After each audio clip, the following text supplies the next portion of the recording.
আপনি শুয়োরের বাচ্চা খানকির ছেলে, আপনার মুখটা হনুমান মুখ, আপনি সকালবেলায় পায়খানার যেরকম মুখ হয় সেরকম আপনার মুখ, আপনি যত নোংরা নোংরা খিস্তি সেটা হচ্ছেন আপনি। আপনাকে জুতো দিয়ে মারা উচিত, আপনার মতো মানুষ হয় না। পড়াশোনা কতদূর করেছেন? School final. 500 টাকা ফোন পে করুন, পেছন দেবে ডিজে উঠুন। আমি কি বলেছি? কেন আমি কি বলেছি? অবশ্যই প্রথম প্রেম সেই আমার স্ত্রী। আচ্ছা, যাকে প্রথম প্রেম করেছেন তিনি কি করে হয়েছিল? প্রথম প্রেম কি করে হয়েছিল? এরকমই আমরা ওই লাইফে এরকমই প্রেম করতাম, স্কুল লাইফে। তো আমি যখন রাস্তা দিয়ে, তো আপনি বলেছিলেন চুষে দেব, এটা কি পারফেক্ট? ধর্মতলার গ্রাউন্ডে ফাঁসির দড়িতে ঝুলে পড়বে ডিজে অরুণ। 3 দিন কমাতে ছিলাম, তারপরে আমার জ্ঞান এসছে। বৌদিকে প্রথম ভালোবাসা, এটাই কি আপনার লাস্ট? তারপরে এদিক ওদিক সেদিক, ওটা তো থাকবে, ওটা লাইফ। আপনি যখন মারা গেছেন তখন হাসতে হাসতে মরেছেন, এটা কি মানে হাসিটা কি আপনার? আমি হাসিটা ধরে রাখতে পারিনি, অনেক জায়গায় হাসিটা আমার মধ্যে তো বেরিয়েছিল, আমি সেটা পরিষ্কার বলি। সেই সমস্ত মানুষের পেটে রাত্রের খাবারটা তুলে দিতাম আমি। আর তার সঙ্গে তো আরেকটা খাবার খুব প্রিয়। কোনটা? খিস্তি।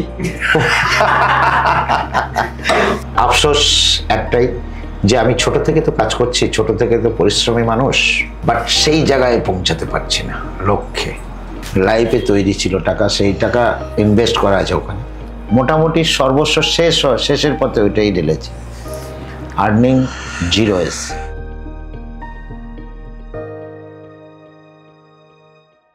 নমস্কার, আমি সুমন, ট্রিগার পয়েন্ট চ্যানেলে আপনাকে স্বাগত, যেখানে প্রশ্ন তীক্ষ্ণ, সাহসী একমাত্র উত্তর। আর আজকে আমাদের সঙ্গে উপস্থিত হয়েছে যাকে সকালবেলা উঠেই যার মুখ আমরা দেখতে পাই, যার মুখ না দেখলে আমাদের দিনই ভালো যায় না। হ্যাঁ, কারো কারো ক্ষেত্রে কেউ কেউ বলেন যে পটিতে গেলেও পটি ক্লিয়ার হয় না ওনার ভিডিও না দেখলে। তিনি হলেন ডিজে অরুণ। কেমন আছেন? নমস্কার সুমন বাবু, আমি খুব ভালোই আছি।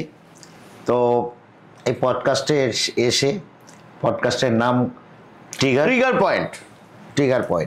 তো আপনারা সবাই দেখবেন ট্রিগার পয়েন্টকে, কারণ ট্রিগার পয়েন্টে আমি সমস্ত পডকাস্টের কোশ্চেনের অ্যান্সারগুলো দেব, আপনারা সেগুলোকে বিশ্লেষণ করবেন, এবি গ্যারান্টি আছে। চলুন। একদম। আপনার এই ডায়লগগুলো বাচ্চার মুখে মুখে, প্রত্যেকে এই একটাই ডায়লগ, আপনি যা ডায়লগ দেন প্রত্যেকের মুখে মুখে এই আপনার ডায়লগ। তো নিজেকে কি একটু সেলিব্রিটি বলে মনে হয় কোনো সময়? অ্যাকচুয়ালি এখন মনে হয়। আচ্ছা, এখন আমার ক্রেজটা এরকম জায়গায় পৌঁছে গেছে যে প্রতিটা জায়গায় যেখানে নামছি, যেখানে দাঁড়াচ্ছি, সেখানে সেলফির পরা। এই যে 4 চাকা নিয়ে কেন আসলাম, এটা যদি বাইক নিয়ে আসতাম কত জায়গায় যে দাঁড়াতে হতো, আর হেলমেট পরলেও চিনে যাচ্ছে। কাউকে লোকেশন জিজ্ঞাসা করছিস, আরে অরুণদা চা খেয়ে যাও। এই আপ্যায়ন, এই ভালোবাসা তো মানুষকে দিয়েছি বলেই তো পাওয়ার ব্যাপার। একদম। তো মানুষকে কিছু দিতে গেলে, কিছু নিতে গেলে কিছু দিতে হয়। একদম। তো আমি সেটাকে জায়গাটা তৈরি করে নিয়েছি। আপনি এবং বিভিন্ন লোকেরা বলে আপনি বিভিন্ন ড্রেনের জল, ডাইরেক্ট বলুন, কোনো অসুবিধা নেই। এগুলো সম্ভব। কলকাতা মিউনিসিপ্যালিটি কর্পোরেশনের এরিয়া, সেখানে কোনো ড্রেনের জল ইউজ হয়? আর যাত্রা আমি 27 বছর এই পাওয়াটাকে খাচ্ছি 3 বার করে।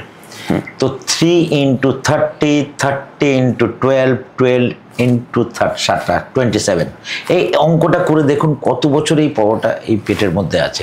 তাহলে ড্রেনের জল হলে কি মানুষের তো অবশ্যই শরীর খারাপ, অবশ্যই শরীর খারাপ। তার মানে এগুলো আপনাকে হিংসায় মানুষ এগুলো অপপ্রচার জর্জরিত। কারণ হিংসা এত পাতাপোড়ন ছড়িয়ে গেছে, দোকানটাকেও ঠিক করতে পারি না। তার আগে 2টো সিলিন্ডার চুরি হয়ে গেল আপনার দোকান থেকে, একদম, যাতে দোকানটাকে বন্ধ করে দেবে এই প্ল্যান পুরো একদম। আর এত ক্রেজ বেড়ে যাচ্ছে, কোনো ভালো ব্যক্তিরা বলছে ডিজে অরুণ যত ভাইরাল হচ্ছে সবাই আর তত ফাটছে। যাই হোক, ল্যাঙ্গুয়েজটা বললাম না, ফাটছে। তো আমি বলেছি যতই ফাটুক আমি ফেভিকুইক দিয়ে টাইট করে দেবো, তাও হচ্ছে না। এই যে এত সুন্দর হাসি, এই হাসিটা কি প্রথম থেকেই না নিজেকে? অবশ্যই আমার এর থেকেই, কারণ হাসিটা আমার মধ্যে এই কারণেই আছে। আমি দেখেছি আমার লাইফে অনেকভাবে চলেছি, মধ্যবিত্ত পরিবারের ছেলে, তো ছোট থেকে আমি মানুষকে চড়াই, মানুষের মুখ চোখ দেখলে চিনতে পারি যে কে কি বলতে চায়। একদম। তো এই হাসিটা এই কারণেই আছে, প্রতিটা মানুষকে বলি যে অল টাইম নিজের ব্যথাকে ভিতরে রাখবেন, বহির প্রকাশ করবেন না। কারণ আপনার খুব ক্লোজ ফ্রেন্ড খুব বিপদে পড়েছেন, বললেন কি অবস্থা রে, পিছনে গিয়ে কি করে বাঁশটা সাইজ করবে সেটা কি পিছনের দিক দিয়ে করবে। এর জন্যই আমার ব্যথা যেটুকুই আছে ভিতরে আছে, মুখে আছে হাসি। মানে যখন রাগ হয় এই হাসি দিয়ে পুরোটাকেই একদম লোককে বুঝতে দেয় না। একদম লোককে বোঝানো সম্ভব না। ব্যথাটা কি? ব্যথাটা আসতেই পারে, প্রতিটা মানুষের ব্যথা রয়েছে। তাহলে আপনারও কিছু ব্যথা আছে? অবশ্যই হতেও পারে। আচ্ছা, ব্যথা আমি শেয়ার, একটা মানুষেরই কিছু না কিছু প্রবলেম। অল টাইম যে সাকসেস একটা রাজারও হতে পারে না, রাজারও ব্যথা আছে। তাহলে আপনারও কিছু কষ্ট আছে? অবশ্যই আছে, অল টাইমের জন্য না, ক্ষণস্থায়ী কিছু কিছু প্রবলেমে ফেসে যাই, কিছু কিছু করি, প্রবলেম সলভ করার চেষ্টা করি, সে ভিতর থেকেই, কাউকে বলে না। আচ্ছা, এই যে ভাইরাল হয়ে লোকে গাড়ি বাড়ি সব কিছু করে দিচ্ছে, আপনি কি কিছু করতে পেরেছেন? সেটা এখনো হয়নি, যাই হোক, আমি সেটা হয়নি তার জন্য আমি এখন ওয়েটে আছি। সেটার জন্য কোনো টেনশন নেই, কি গাড়ি বাড়ি, আমার সেই একই গাড়ি একই সব কিছু। আমি মাটির মানুষ, মাটিকে ভুলবো না একদম। আর মাটিতেই ওইভাবেই চলছি, ওইভাবেই সেই গাড়িটা নিয়েই চলি। এর জন্য মানুষ অনেক শিক্ষা পায় আমাদের। একটা কন্ট্রোভার্সি প্রশ্ন করি, বলুন।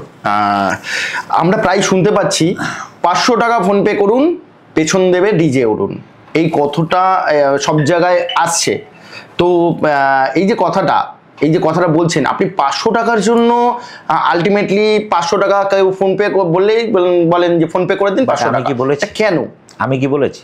না, আপনাকে কেউ ফোন করলেই বলেন যে 500 টাকা আমাকে ফোনপে করে দিন। ফোনপে করুন, যাতে কথা বলবে লাইফ টাইমের জন্য আপনি ফ্রি হয়ে যাবেন, না তো ব্লগ সাথে সাথে হয়। এই যে মানুষের অপপ্রচার করছে এই কথাটা, 500 টাকা ফোনপে করুন পেছন দেবে, এই কথাটার পরিপ্রেক্ষিতে আপনি কি বলতে চান? এই কথার পরিপ্রেক্ষিতে মানুষকে আমি একটাই কথা বলতে চাই, যে আমি এত ফোনটাকে একটু মানে কমানোর জন্য এটাকে বলেছিলাম যে এত আর কি, এত ফাঁসলামি, এত ভয়েস পাওয়ার জন্য এই ফোন মানে কন্টিনিউ ফোন ঢুকেই যায়। তো এর জন্যই আমি প্ল্যান করলাম যদি 500 টাকা বলাতে যদি ফোনটা একটু কমে। ফোনটা দেখি কমেনি, অথচ দ্বিগুণ হয়ে গেছে। যাই হোক, তো একটা মানুষ প্রতিদিন দুটো ফোনে 8,000-এর ওপর ফোন ঢোকে। তো একটা মানুষ, একটা প্রধানমন্ত্রী বলুন, কোনো মন্ত্রী লেভেল বলুন, এই ফোনটা কার ঢোকে সেটা আমাকে দেখাক। 8,000 গুনে গুনে ফিগার গুনে গুনে দেখিয়ে দেবো, 8,000-এর ওপরে ফোন ঢুকবে। দুটো ফোন, একটা ফোন ফ্লাইট মোড করা থাকে, আর যখন মনে হয় যে দুটো ফোনকে আমি রিসিভ করব, তো দুটো ফোন খুলি, অল টাইম দুটো ফোনে কথা বলি, ওই 10-15 মিনিট, বেশিক্ষণ না। এখন যারা ফোন করছে, যারা ফোন এটা চাইছে, অরিজিনাল যারা ফোন করছে তারা কিন্তু পাচ্ছে না। তাই তো, তারা পাচ্ছে না। 1 নম্বর কেন? কারণ এইগুলো সেই রেড FM এর মতো হয়ে গেছে, ফোন করতেই থাকো তবে ডিজে কথা বলো।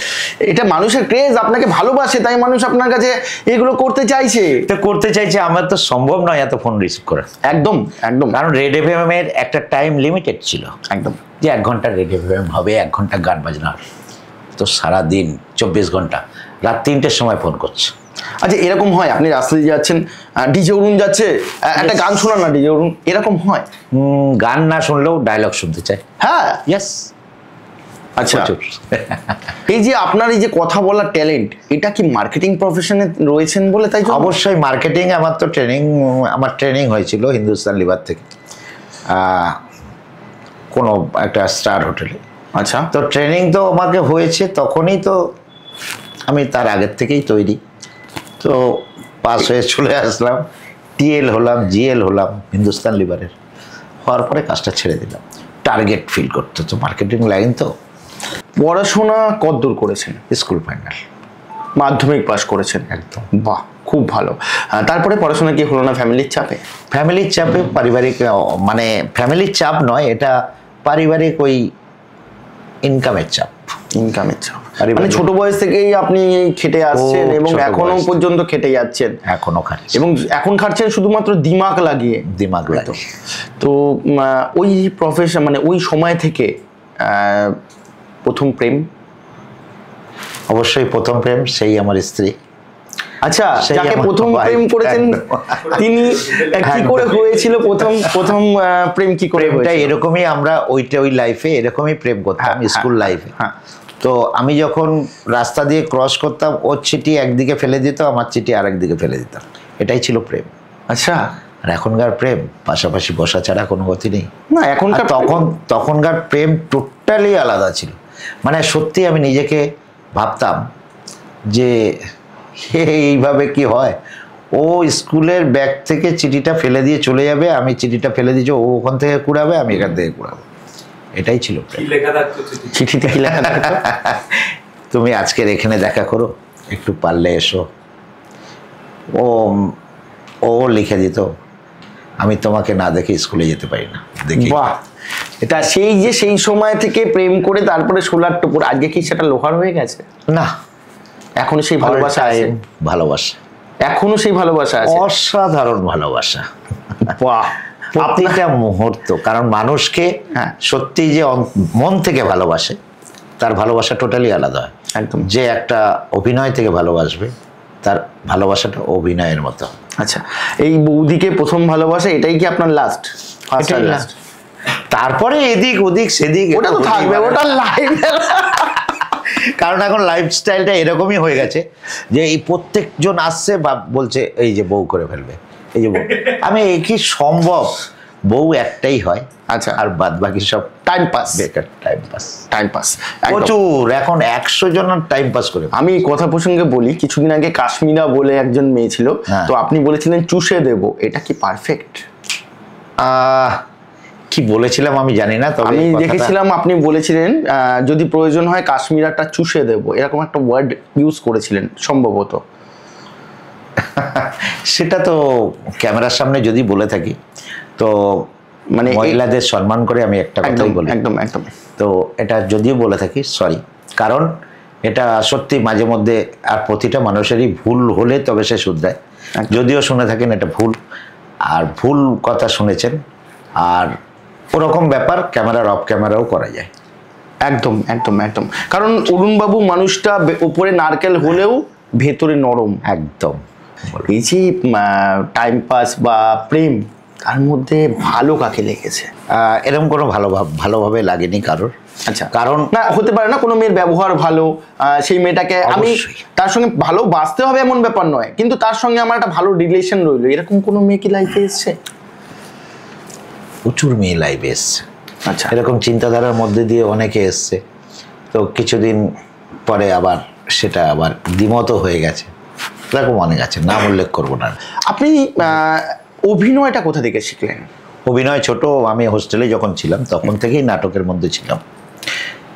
হোস্টেলের শ্রুতি নাটক থেকে শুরু করে রবীন্দ্রনাথের গান থেকে শুরু করে সব কিছু আমি স্টার্ট করতাম। তো ওখানে একটা গির্জাঘর ছিল, তো এই গির্জাঘরে রবিবার করে প্রার্থনা সভা হতো। সেই প্রার্থনা সভা স্টার্টিংটা আমি ধরে দিতাম। আমি এই জায়গার থেকে থেকে থেকে থেকে এই জায়গাটা হ্যাবিট হয়ে গেল। আপনি পেদোতে খুব ভালো অভিনয় করেছেন। একটা এক্সপ্রেশন আমার মনে হলো, আপনি যখন মারা গেছেন তখন হাসতে হাসতে মরেছেন, এটা কি মানে হাসিটা কি আপনার? আমি হাসিটা ধরে রাখতে পারিনি, অনেক জায়গায় হাসিটা আমার মধ্যে তো বেরিয়েছিল, আমি সেটা পরিষ্কার বলি। অনেকে মস্করা করছিল, ওই টাইমেও হাসি বেরিয়ে গেছে। আমি শুধু হাসিটাই আমার সঙ্গ। কারণ হাসিতে তারপরে একটু রাস্তার মধ্যে যাওয়ার পথেও হেসেছি। তবে লাস্ট যে সিনগুলো, ওগুলোতে 100% দিয়েছেন, কিন্তু ওই যে যখন মরার সিনটা দেখছিলাম আমরা খাটে বেডে শোয়া, বেড়ে শোয়া, তখন একটু হাসিটা দেখছিলাম। তখন হয়তো মিচকি হাসিতে বেরিয়ে গেছে, আমি জানি। আচ্ছা, মেয়েকে আমি ভাইরাল করেছিলাম। সে মেয়েটা দার্জিলিংয়ে গিয়ে লাইভ করে বলেছিল যে আমার জন্য ডিজে অরুণ ভাইরাল। তো ওকে আমি লাইভেই অ্যান্সার দিয়েছি, তারপর থেকে কান্নাকাটি শুরু করেছিল 15 দিন। ওই একটু আগে নামটাও বোধহয় বললাম আমি। দুষ্টু কোকিল নাম, দুষ্টু নাম কোকিল। আমি বলবো না। ও হচ্ছে দুষ্টু কোকিল, ভাইরাল হয়ে গেছিল সারা ওয়ার্ল্ড। বাংলাদেশ তো 6 লাখ। দুষ্টু কোকিল, ঠিক আছে। এই দুষ্টু কোকিলকে যখন আমি ছেড়ে দিলাম, তো ও কি করলো, বললো আমার ফলোয়ার্স এত, আমি বিশাল ভাইরাল, তোকে চেনে কজন ভাই? ফলোয়ার্স হলে কিন্তু মানুষ চিনবে না, ফলোয়ার্স একবার ফলো করে রেখে দেবে, ওই একটা ভিডিওই দেখে বন্ধ করে দেবে। এরকম ফলোয়ার্স অনেক রয়েছে। আমার যদি ফলো করতো কোটি কোটি ফলোয়ার্স হতো, যদি আমার ভিডিও দেখে আমাকে ফলো করতো একদমই কোটি কোটি ফলোয়ার্স হতো। কত কন্টেন্ট ক্রিয়েটারের ওপরে যে থাকতাম, ফলোয়ার্সটা ম্যাটার করে না। যারা ফলোয়ার্স নিয়ে লাফালাফি করেন, ফলোয়ার্স কিন্তু ম্যাটার করে না, ম্যাটার করে ভিউয়ার্স। একদম একদম। যত মানুষ দেখবে তত আপনার পেজ স্ট্রং, আর্নিং সফল। এই যে বাড়িতে যান, বাড়িতে গিয়ে কথা শুনতে হয় না যে তোমার জন্য আজকে আমি রাস্তায় বেরোতে পারি না, বা তোমাকে এইসব কথা বলে, বা আমাকে এইসব ডেকে বলে? আপনার তো বোধহয় দুটো মেয়ে আছে না? অবশ্যই। এবং তো যে এটা যেটা বলে, তো এরকম কথা কেউ বলে না, কারণ তারা জানে বাবা ছোট থেকেই এরকম, আর আমার ওয়াইফ জানে যে তারা কতটা খুশি আপনি যে আজকে এরকম একটা জায়গায় যাচ্ছেন, তারা কতটা খুশি? অবশ্যই তারা, তাদের সাপোর্ট ছাড়া আমি এত আগাতে পারতাম না। আমার ওয়াইফকে আমি এত ভালোবাসি, যার জন্য ওর সাপোর্টে কিন্তু এত দূর। বৌদি শুনুন কতটা ভালোবাসে দাদা, কিন্তু এখানে বলছেন ওর সাপোর্টে কিন্তু আমি আজকে, আমি দেখেছি আপনাকে যখন কেউ কিছু বলে বৌদি এগিয়ে আসে এবং ঝাঁটা নিয়ে তাড়া করে, এরকমও দেখেছি। হেভি গ্যারান্টি আছে। আচ্ছা অরুণ বাবু, ভবিষ্যতে আপনি বলেছেন আপনি বিধায়ক হচ্ছেন, বিধায়ক হলে কি করবেন? এর আগে কয়েকটা মানে কথা আছে। এই লকডাউন, এই লকডাউনে আমি দেখলাম রাত্রেবেলা দোকানপাট বন্ধ হয়ে যাচ্ছে, আর মানুষের গাড়ি ঘোড়া চলা বন্ধ। তো এরকম চিন্তা ভাবনা করে আমি লকডাউনে স্টার্ট করলাম। 5 টাকা দিয়ে, শুধু 5 টাকাটা নামে বলেছি, যেরকম 500 টাকা বলেছি, যে 5 টাকা দিয়ে 5টা রুটি, 1 প্লেট আলুর দম আমি তাদেরকে খাইয়েছি। 5 টাকায় 5টা রুটি, 1 প্লেট আলুর দম। লাইন পড়ে গেছিল বিশাল। সেই সমস্ত মানুষের পেটে রাত্রের খাবারটা তুলে দিতাম আমি। 27 দিন আমার মানি যতদিন ছিল ততদিন আমি করেছি। তো এরকম এরপর লকডাউনে কোনো এমপির প্যাডে লেখা ডিজে অরুণ, এই অরুণ নস্কর আমার এই লোক, একে ওষুধটা দিয়ে দেবেন। আর বিভিন্ন জায়গায় ওষুধ পৌঁছে দেওয়ার দায়িত্ব পুলিশও আমাকে, আর জন্যই পুলিশকে আমি অল টাইম স্যালুট করি। কারণ এই যে পুলিশও ধরতো, ধরে যখন ওকে এই প্যাডটাকে দেখাতাম তো আমাকে জড়িয়ে ধরত।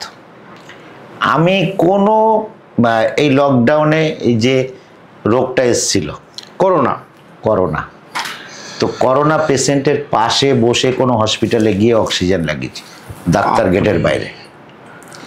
আমি এতভাবে মানুষকে পরিষেবা করি, এতভাবে পরিষেবা দিই, এর জন্য মানুষ সেটাকে সহ্য করতে পারছে না। 7 পুরুষ লাগবে, কারণ জন্মাবে মরবে, জন্মাবে মরবে, জন্মাবে, তারপরেও যদি আসে, তার আগে যদি আসে ধর্মতলার গ্রাউন্ডে ফাঁসির দড়িতে ঝুলে পড়বে ডিজে অরুণ। তার আগে যদি আমার জায়গায় আসতে পারে, এবি গ্যারেন্টি আছে। আপনি যখন ভিডিও করলেন প্রথম দিকে তো প্রচুর মানুষ প্রচুর গালাগাল দিত, তো প্রথম দিকে এত মানুষের কাছে পৌঁছাতে পারেনি, এত গালাগালি আসেনি। তারপরে গালাগালি এসছে, গালাগালি তো সেই যখন সময় এসছে তখন নিজের পৌঁছে গেছে। নিজের প্রচুর রাগ হতো, সেটাকে কন্ট্রোল করতেন কি করে? একটা সময় গিয়ে তো প্রচুর রাগ হতো দিনের শেষে। অবশ্যই রাগ দুঃখ দুটোই হতো। দুঃখ সবই হতো, কষ্ট হতো, ভাবতাম যে আর হয়তো থাকবো না, এই জায়গা ভালো না, পরিষ্কার। এটা মনে করতেন? মনে করতাম। চোখ থেকে জল বেরিয়েছে কমেন্ট করে কোনোদিন? চোখ থেকে খারাপ লেগেছে কোনোদিন? সব হাসির মধ্যে দিয়ে উড়িয়ে দিয়েছি। আপনি যদি খাবারের দিক থেকে ভালো খাবার, আপনার প্রিয় খাবার কোনটা? খাবারের দিক দিয়ে প্রিয় খাবার সেইভাবে তেমন কিছু নয়, বাঙালিয়ানা খাবার, মাছের ঝোল ভাত হলেই আমি খুব। মাছের ঝোল ভাত, আর তার সঙ্গে তো আরেকটা খাবার খুব প্রিয়। কোনটা? খিস্তি। ওটা ওগুলো তো শুধু একবার দেখিয়ে ওটাই শেষ। মধ্যে এটা। আচ্ছা আপনার একটা অ্যাক্সিডেন্ট হয়েছিল, সেই অ্যাক্সিডেন্টের গল্পটা যদি আমাদের একটু বলেন। তো আমার দোকানে একটা ছেলে কাজ করতো মেদিনীপুর থেকে, তার হঠাৎ খবর আসলো তার দাদু মারা গেছে। তো দাদু মারা গেছে, তো আমি বললাম চলো আমি তাহলে তোমাকে নিয়ে যাই। তো এখন কোনা রোডে আমার 100-র উপরে গাড়ি চলছিল, কোনা হাই রোড, তো বাগনানের কাছে। কোনোভাবে আমি জানি না তারপর কিভাবে অ্যাক্সিডেন্টটা হয়েছে, আমি পুরো ঘটনাটা জানি না। ও পিছনে বসা ছিল, ও কিন্তু পড়ে ছুলে চলে গেছিলো, বাট আমাকে পুরো ফ্র্যাকচার টাইপের হয়ে গেছিলো। তো এই নিয়ে আমার বাড়িতে ফোন গেল, বাড়ির থেকে লোক আসলো, আমাকে তুলে নিয়ে এমআর ভাঙড় নতুন বিল্ডিংয়ে আমাকে ভর্তি করলো। ভর্তি করার পর 3 দিন কোমাতে ছিলাম, তারপরে আমার জ্ঞান এসছে।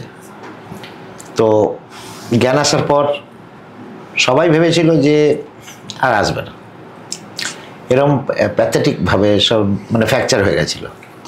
এখনও আমার এখানে শিরশির করে, খুব ব্রেনে একটু প্রেশার হলেও হয়। তো ওই সময় আমি যখন ফিরে এসেছি, আমি ভাবলাম ভগবান পাঠিয়ে দিয়েছে মানে মানুষকে কিছু দেওয়ার আছে।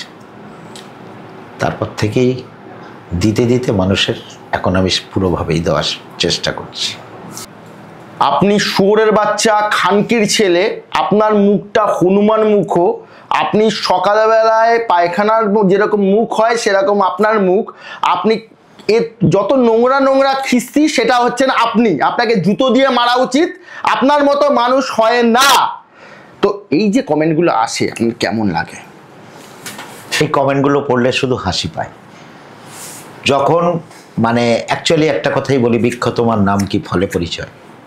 তো এই কমেন্টগুলো যখনই যে করে তারা ওই জায়গার থেকে বিলন করে, ওই জায়গা থেকে তৈরি। আমি ওর জন্য কোনো এক লাইভে বলেছিলাম, মায়ের কাছে গিয়ে জিজ্ঞাসা করো, যখন তুমি খানকির ছেলে বলছো, তুমি মা, তুমি কি আমার জন্ম দেওয়ার সময় এটা কি বিলন করতে, না তুমি সঠিকভাবে জন্মগ্রহণ করেছো? এটা তোমার মাই অ্যান্সার দেবে মাথায় হাত দিয়ে, অন্য কেউ দেবে না। তো মাকেই জিজ্ঞাসা করতে বলি তাদেরকে। আমি যখন খুব রাগান্বিত হয়ে যাই গালাগালিতে, আমি গিয়ে বলি শুধু এই গালাগালিটা দেওয়ার জন্য যারা দিচ্ছ আমি ব্লক করছি না, মায়ের কাছে যাও, মায়ের হাতটা মাথায় রেখে জিজ্ঞাসা করো তোমার বাপ কটা। বাহ, দারুণ, বলে দেবে। দারুণ উত্তর। এবার আমি মানে ঠান্ডা মাথায় উত্তরটা দিচ্ছেন, খুব ভালো। এবার আমি আপনাকে অন্য একটা রিকোয়েস্ট করবো। আপনার এত ট্যালেন্ট, একটা গান শুনবো আপনার গলায়। অনেকক্ষণ আমি হঠাৎ হঠাৎ গাই তো, বাট একটা কথাই বলি। তো আমার একটা গান প্রচুর ভাইরাল হয়ে গেছিল, যেটা আমি রিহার্সাল করতে করতে ভিডিও করে ছেড়েছি। বহুদিন আগেকার গান, দুঃখ বেদনা হলে। তখন আমি কিন্তু পুরো গান কোনোটাই জানি না, যতক্ষণ না লেখা দেখবো ততক্ষণ আমি গাইতে পারবো, কিন্তু রিদিম, তাল, জ্ঞান, হুঁশ সেটা মনের মধ্যে আছে। তো সেই গানটাই আমি করে দিচ্ছি একদম। চিরদিনে তুমি যে আমার, যুগে যুগে আমি তোমারই, আমি আছি সেই যে তোমার, তুমি আছো সেই আমারই সঙ্গী সঙ্গী, আমরা অমর সঙ্গী। লুঙ্গি লুঙ্গি। আচ্ছা, খুব ভালো। জীবনে আফসোস কোনটা?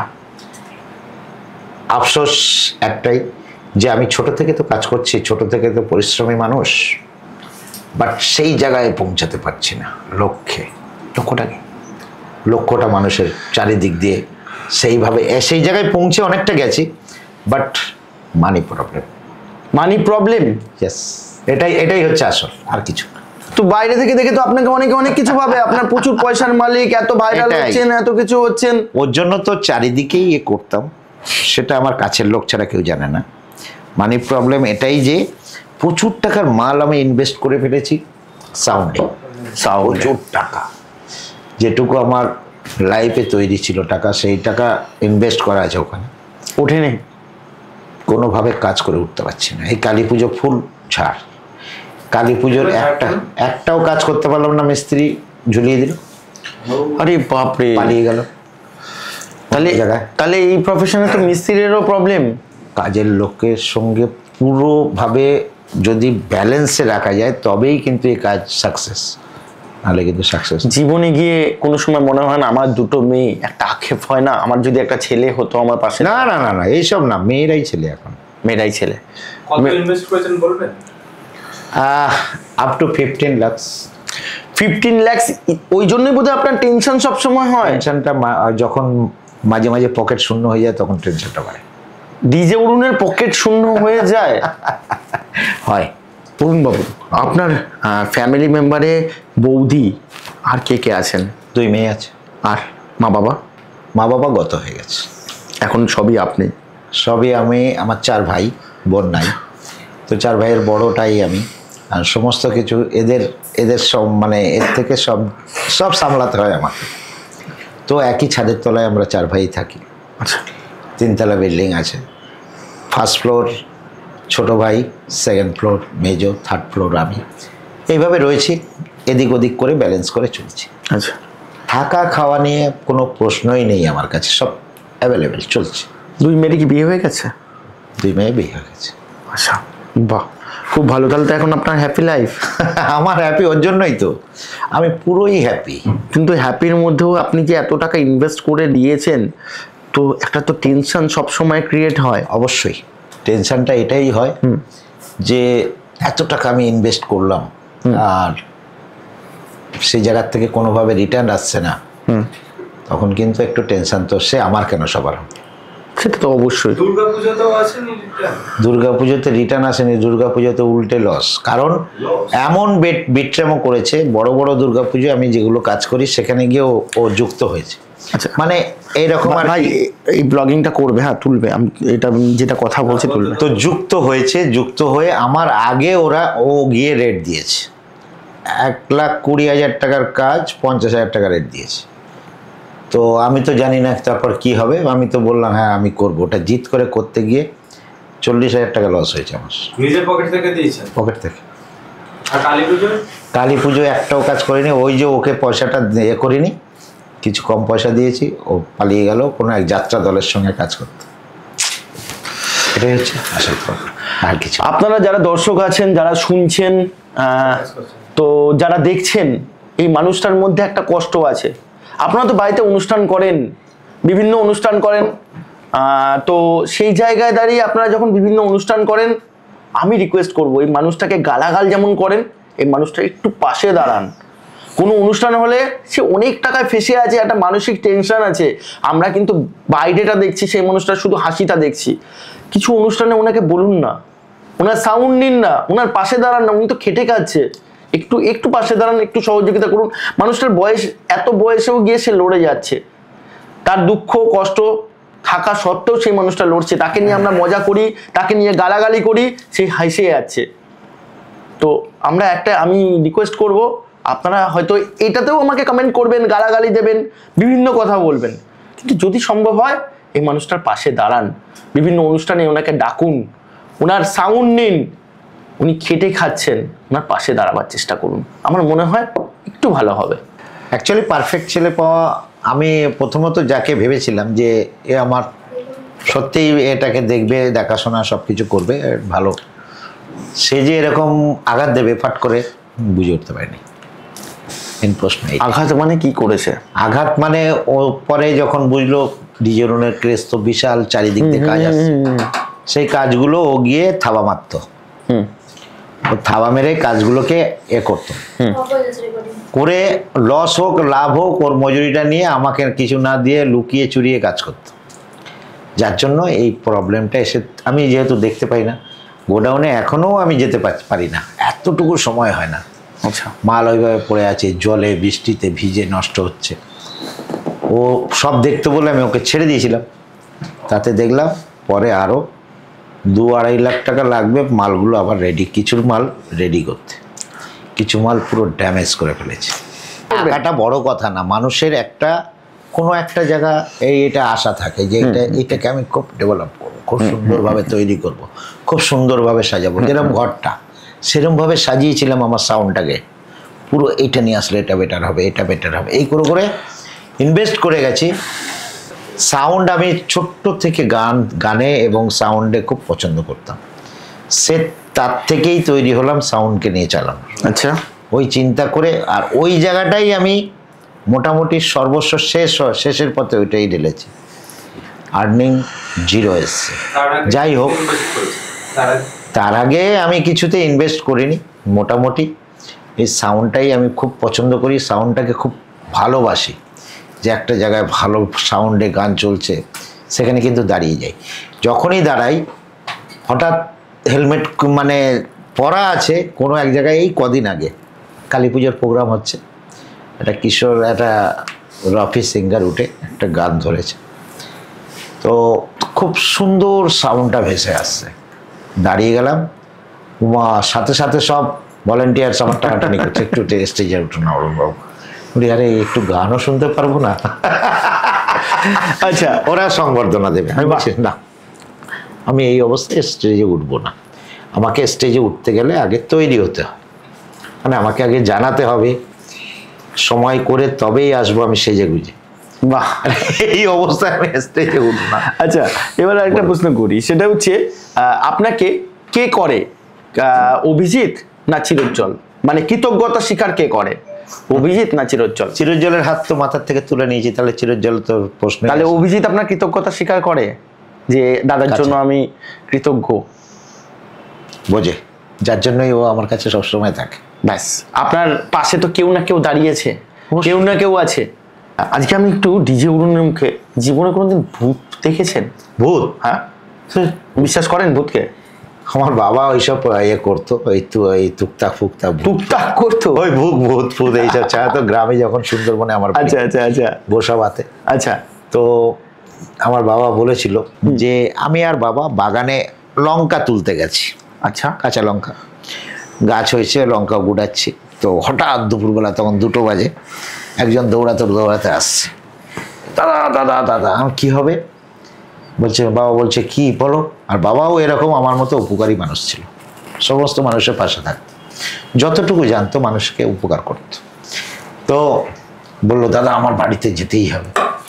কি ব্যাপার? বলে সে বলা যাবে না, তোমার যেতেই হবে, চলো। চলে গেল, আমিও পিছন পিছন গেলাম। যাওয়াতে দেখলাম যে ওর বাড়িতে যখনই পাড়া দিল তখন ওই মহিলার থেকে ভূতটা ছেড়ে চলে গেল।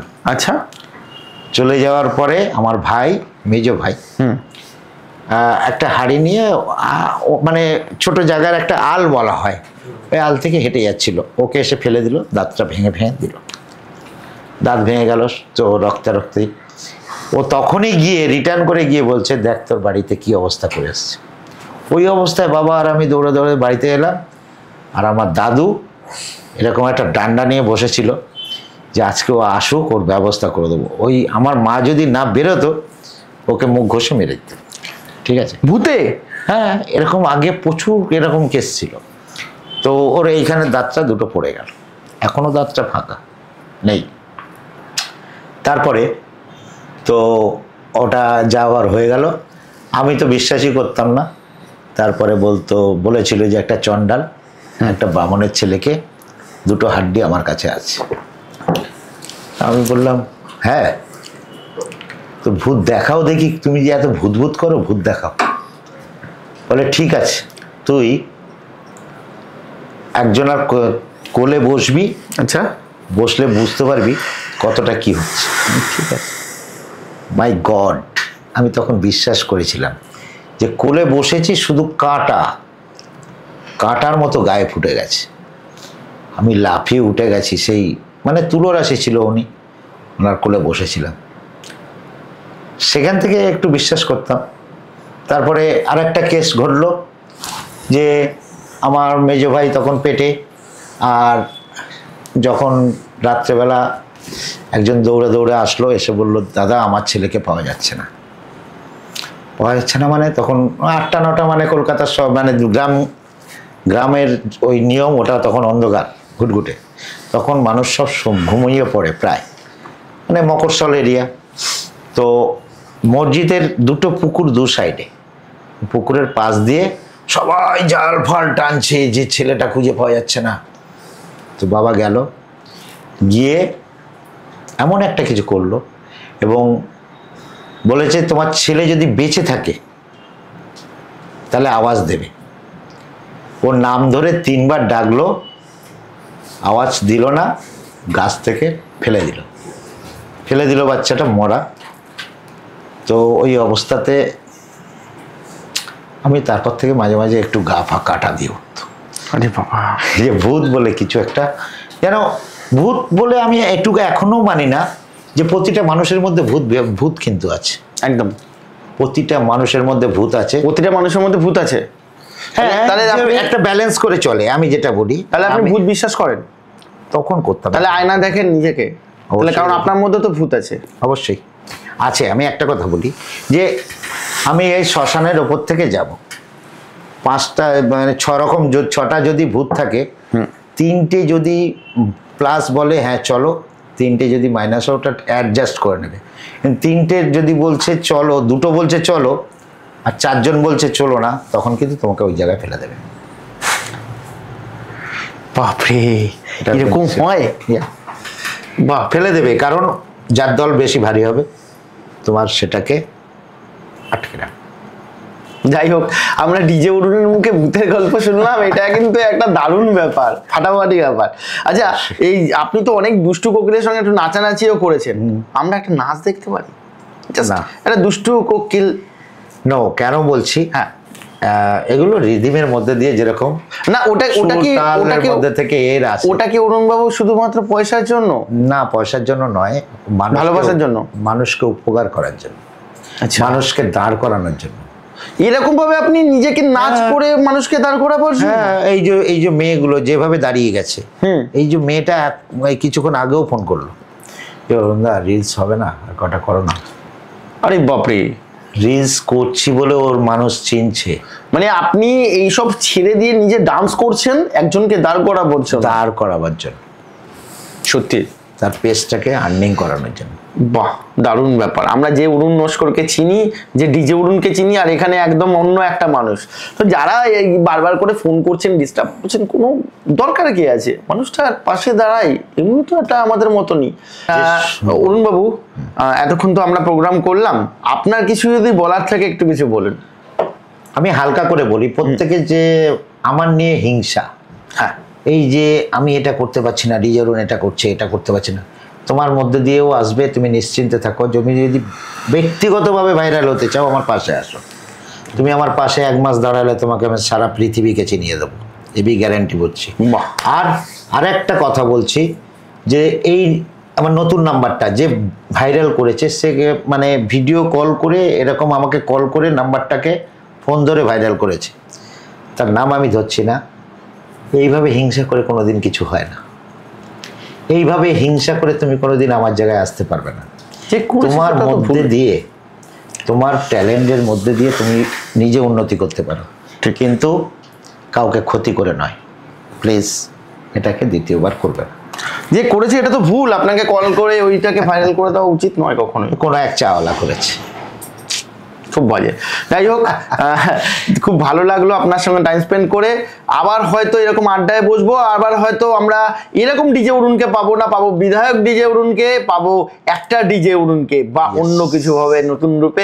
এইভাবে ভালো থাকবেন, নিজেকে সুস্থ রাখবেন, ভালো থাকবেন এবং মানুষের এইভাবেই পাশে থাকবেন। আশা করছি আরো ভালো হবে, ভালো থাকবেন। এই হাসিটাই যেন দেখতে চাই শেষ সময়, অল টাইমে পাবে। একদম একদম ভালো থাকবেন। নমস্কার, ধন্যবাদ, ভালো থাকবেন।